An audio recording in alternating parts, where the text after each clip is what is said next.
मान्छे चाहिँ यस्तो अब सेतै भइसकेछ यस्तो यो के अरे माछा धुलोले धुलो चाहिँ लास्टै छ है अलिक बिचार आउनु छ धुलो चाहिँ अलि अयल छ त्यसलाई झन्डै एक्सिडेन्ट भएन अब केटाहरू बिस्तार बिस्तार आइसक्यो अब त लगभग कगनी अब हामी लगभग कगनी 10-15 मिनटमा चाहिँ लगभग कगनी आइपुग्ने लगाइसक्यौँ कगनी अलिकति माथि डाँडातिर छ सायद यही माथि डाँडा हो जस्तो लाग्छ मलाई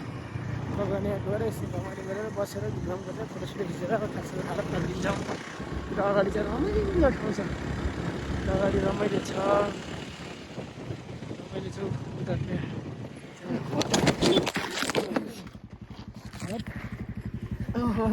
खतरा एक्सिडेन्ट भइदियो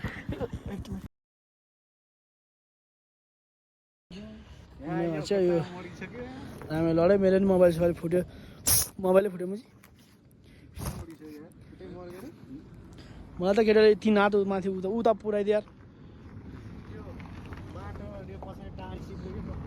उसले त्यो माटोमा यहाँ झ्याप्पै ब्रेक हान्थ्यो यो फुट्यो अरू त ठिक्यो म चाहिँ यसो लडेर अलिकति उता पुगेँ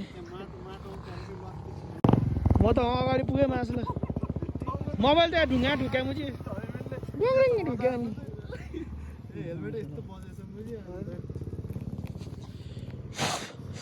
धन्दा पछाडि गाडी आएन मुजी पछाडि गाडी आयो मुजी खतरा रहेछ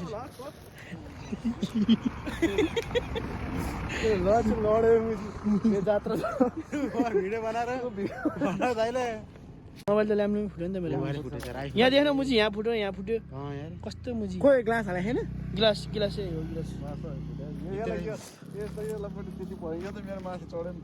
म हात काटे क्या यार हात काटे धन्दा मुजी मेरो माथि चढ्यो अलिकति ढुङ्गा हात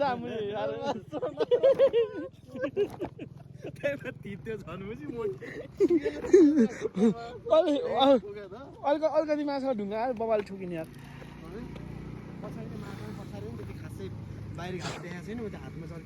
भने केटा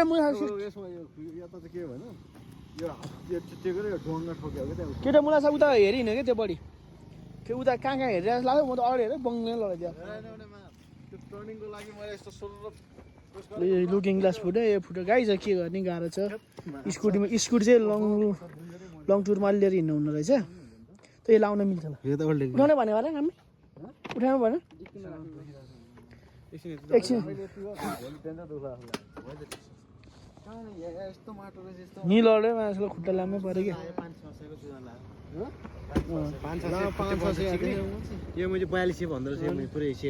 भाइहरूलाई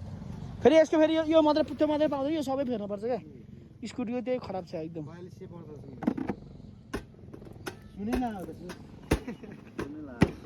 खोइ मार्न मलाई थुसुक लाएर मार्न